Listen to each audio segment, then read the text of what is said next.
Iya, keluarga Indonesia kembali lagi di Kumpul Keluarga masih membahas tentang family caregiver. Dan kali ini kita akan ngobrol dengan salah satu ibu hebat ya menurut saya, karena bisa menciptakan suasana yang tetap kondusif walaupun semua anggota keluarganya menjadi family caregiver. Kita sapa dulu, ada Ibu Iis. Halo Ibu Iis. Halo Mbak Dika, selamat siang. Selamat siang, apa kabar Ibu? Alhamdulillah sehat. Oke, Ibu Iis ini adalah seorang ibu yang luar biasa merawat putrinya yang cerebral palsy kalau nggak salah Ibu Iis ya. Baik, nah Ibu Iis, berapa lama sih Ibu melakukan perawatan ini atau menjadi caregiver untuk anak Ibu selama ini Bu? Sudah berapa tahun? Yang cerebral palsy itu namanya Rana. Ya. Itu mulai terkena diagnosis cerebral palsy ketika usianya 6 bulan dan sekarang sudah hampir 24 tahun usianya. Jadi, luar biasa.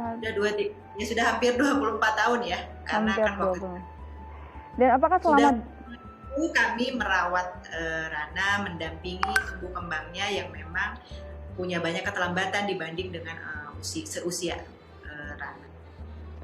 Jadi sudah hampir 24 tahun, hampir sepanjang hidup Rana, Ibu menjadi perawat, pengasuh untuk Rana. Tapi apakah sebelumnya memang pernah menggunakan perawat profesional sampai akhirnya Ibu memutuskan untuk merawatnya sendiri?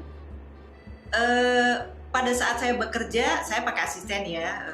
Dalam hal ini ada suster yang memang membantu di rumah dan satu asisten lagi. Karena memang pekerjaan saya menuntut saya untuk lebih banyak di luar rumah sih. Tapi semua itu saya yang menghandle gitu, yang mengorganize semuanya itu saya, mereka hanya tinggal melaksanakan. Ketika saya mulai pensiun, saya memang memutuskan pensiun muda karena saya pengen berada di rumah lebih lama dengan Rana. Itu berarti sudah 4 tahun ya, karena saya mulai pensiun tahun 2017. Jadi sudah 4 tahun ini saya full 24 jam bersama Rana. Seperti itu. Ada perbedaan tidak Bu saat akhirnya memang benar-benar Ibu yang merawat Rana secara full time gitu? Ada nggak secara perasaan? Ya. Ada banyak sekali, misalnya dia makannya menjadi lebih mudah kalau dilakukan oleh saya langsung atau oleh adiknya. Kemudian akhirnya berat badannya kan lumayan signifikan lah kenaikannya. Kemudian secara emosi Rana jauh lebih tenang, tidak rewel seperti kalau dulu ketika harus saya tinggal. Dan banyak kemajuan yang kemudian dicapai, walaupun bukan secara fisik ya, karena memang mungkin secara motorik sudah selesai barangkali ya kalau untuk usia Rana yang sudah 24. Tetapi secara emosi, secara dia mengekspresikan bahasa walaupun tidak verbal, dia mampu mengkomunikasikan banyak hal kepada kami tentang keinginannya, tentang ketidaksukaannya, dan tentang banyak hal yang sebelumnya mungkin karena waktu yang terbatas, kemudian Rana sendiri mungkin ya beda barangkali ya, dipegang sama ibu langsung dengan sama perawat. Jadi tapi tidak ada yang saya sesali sih, karena memang harus seperti itu ya, jalan yang harus kami lalui. Luar biasa ya, penerimaan diri ya Bu ya. Kan kedua saudaranya Rana. Jadi Rana ini punya 2 saudara yang kebetulan dua-duanya laki-laki. Jadi saya tuh melibatkan mereka sejak mereka kecil. Keterlibatannya dimulai dari hal sederhana, misalnya ketika Rana ke dokter, saya mengajak mereka supaya mereka tahu apa penjelasan dokter tentang kondisi Rana. Kalau Rana terapi di tempat pusat terapi itu, saya juga sesekali mengajak mereka kalau mereka sedang libur. Bahkan menugaskan mereka untuk memvideokan ya, mendokumentasikan bagaimana terapi di sana untuk kemudian kita terapkan bersama-sama di rumah. Itu sebetulnya secara tidak langsung cara saya melibatkan mereka, cara saya menjelaskan, dan cara saya mengajak mereka untuk paham bahwa mereka berdua ini punya saudara Rana yang memang memiliki keterbatasan dalam banyak hal, keterbatasan seperti itu. Baik, ini kalau dilihat memang luar biasa ya Mbak Ayu ya, bahwa ternyata memang apa yang dilakukan Ibu Iis ini mengajak 2 putranya yang lain untuk melihat saudarinya yang memang harus dibantu. Ini menurut Mbak Ayu seperti apa? Meningkatkan kedekatan juga nggak sih? Iya, betul. Jadi sebetulnya kan ketika kita ada bagian dari keluarga kita yang kemudian harus karena keterbatasannya harus mendapatkan banyak dukungan dari anggota keluarga yang lain, maka sebetulnya saling bahu-membahu antar satu anggota keluarga dengan yang lain itu sangat membantu baik technically pada saat pengurusannya maupun pada saat membagi beban emosi.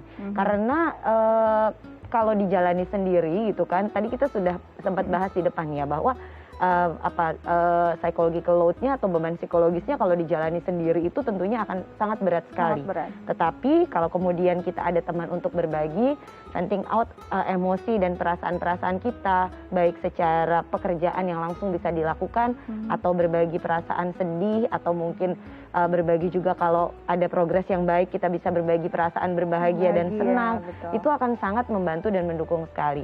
Kalau tambahannya untuk yang dilakukan Bu Iis oke banget kalau menurut saya karena sudah mempersiapkan saudara-saudaranya bahkan dari kecil untuk kemudian menjaga Rana pada saat nanti mungkin orang tua pasti sudah memikirkan kan ini nanti anak akan dengan siapa atau seperti apa. Maka pelibatan yang dari kecil ini merupakan satu hal yang menurut saya sangat luar biasa sekali gitu kan. Pendekatan yang dari sejak dini itu dilakukan itu hebat sekali sehingga menumbuhkan kesadaran bahwa kita nih yang harus jaga saudara kita sama-sama apapun yang terjadi nantinya. Nah nilai itu kan nggak bisa dibangun 1, 2, 3 tahun gitu, tapi harus dibangun dari benar-benar dini sekali gitu. Iya, jadi satu hal yang memang luar biasa sudah dipersiapkan oleh Ibu Iis untuk jangka panjang ya bahkan ya. Ibu Iis kalau dilihat ini suatu hal yang memang sudah Ibu bangun dari anak-anak kecil, akhirnya mereka sangat-sangat peduli satu sama lain. Akhirnya Ibu juga bisa berbagi beban, mungkin beban emosional, beban secara psikologis juga. Tapi pernah tidak Ibu merasakan satu hal yang Ibu benar-benar di titik nol dan saya butuh bangkit, dan apa yang Ibu lakukan saat itu? Di awal kejadian saya pikir manusiawi ya, kalau saya juga agak down, agak drop. Tapi ya untungnya saya karena waktu itu bekerja di media parenting, saya banyak berhubungan dengan psikolog. Jadi saya sesegera mungkin meminta pertolongan psikolog untuk membantu saya menemukan seperti sebuah jalan lah bahwa saya itu harus bangkit karena saya ibunya. Saya tidak boleh terpuruk karena kalau saya terpuruk pasti ini satu rumah kan yang akan terpuruk. Betul. Saya memang bukan menikmati, dalam arti gini, up and down-nya itu dari mulai denial sampai ke acceptance-nya itu saya buat dengan kesadaran semaksimal mungkin dari diri saya sendiri sehingga ya jalannya memang jadi mudah gitu buat saya untuk kembali bangkit, untuk kembali berdiri tegak bahwa saya dititipi anak yang berkebutuhan khusus. Dan ini bukan beban, ini justru anugerah karena dari Rana itu saya belajar banyak hal. Dan kemudian saya juga diberi kemudahan dengan ketika saya melibatkan kedua saudaranya Rana, mereka pun mudah gitu untuk diajak bekerja sama. Barangkali mungkin rahasianya karena saya selalu bilang mereka bertiga sama pentingnya di hati ibu. Mereka bertiga sama berharganya di mata ibu. Kalaupun kakak Rana lebih mengambil banyak waktu untuk ke dokter atau untuk hal-hal lain. Mereka pun sebetulnya sama, punya waktu yang sama dengan ibu, tapi bentuknya berbeda. Itu yang saya tekankan pada mereka sehingga nggak ada ya sibling rivalry antara mereka ya saling support, saling sayang. Bahkan mereka sekarang sudah menjadi support system buat Rana gitu bersama saya. Satu sama lain menjadi support system, tidak ada sibling rival, dan ini yang luar biasa hebatnya karena biasanya akhirnya terbentuk sibling rival karena anak yang lain merasa wah mama waktunya hanya buat anak tertentu saja yang memang butuh perawatan lebih intens. Nah ini kalau yang dilihat dari Ibu Iis sendiri untuk mencegah hal-hal tersebut menurut Mbak Ayu seperti apa? Ini keren banget Mbak. Makanya mudah-mudahan bisa diambil banyak cerita dari Bu Iis ini untuk keluarga Indonesia di rumah gitu ya. Betul. Bahwa memang pemahaman masing-masing anak ketika anak merasa bahwa saya dicintai oleh orang tuanya, saya cukup disayang gitu kan, dan orang tua kemudian mengkonfirmasikan itu kepada anak, memvalidasi perasaan anak juga gitu bahwa kamu disayang sama pentingnya semua, maka anak akan secara tankiometri merasa cukup gitu. Kemudian kalaupun memang ada bentuk yang lain gitu kan, harus memberikan perhatian kepada kakak, itu tidak mengurangi sayangnya ibu dan ayah kepada kami. Kami semua sama-sama disayang, kami semua sama-sama punya nilai yang berharga di mata ibu dan ayah. Dan itu diucapkan secara jelas, membuat anak merasa aman. Nah, ketika anak sudah merasa aman, merasa disayang, maka dia siap untuk berkomunikasi dan kemudian berkontribusi lebih dalam tugas-tugas dan dilibatkan, pada akhirnya bisa jadi support system yang baik untuk saudaranya. Begitu. Ini yang dibangun oleh Ibu Is. Ibu Is, dengan segala pengalaman yang luar biasa, pastinya sudah banyak asam garam. Tapi mungkin ada nggak ingin ditanyakan terkait tema kita hari ini kepada psikolog kita Mbak Ayu? Silakan. Saya manggilnya Mbak Ayu, Mbak Ayu. Mbak Ayu. Gini, saya mungkin kadang-kadang ada kekhawatiran ya, karena bagaimanapun mereka laki-laki dan di rumah saya sebetulnya tidak ada kultur perbedaan antara laki-laki dan perempuan, tapi bagaimanapun mereka kan kemudian bermasyarakat. Saya kadang-kadang deg-degan, Mbak, terutama kan yang besar ini kan sudah cukup dewasa ya. Andai mereka kemudian punya teman dekat dan akan melanjutkan ke jenjang yang lebih serius, saya ada khawatir apakah orang di sekitarnya kelak itu bisa memahami bahwa anak saya misalnya yang 2 ini memang punya ranah yang seperti ini. Ada kalanya saya khawatir seperti itu, sehingga seperti apa ya saya harus menyiapkan mereka bahwa mengajak orang lain dengan perlahan tanpa harus memaksa itu adalah hal-hal yang menurut saya paling baik gitu. Tapi saya khawatir kemudian mereka kecewa ketika tidak ketemu di masyarakat itu seperti yang kami lakukan bertiga di rumah seperti itu. Oke.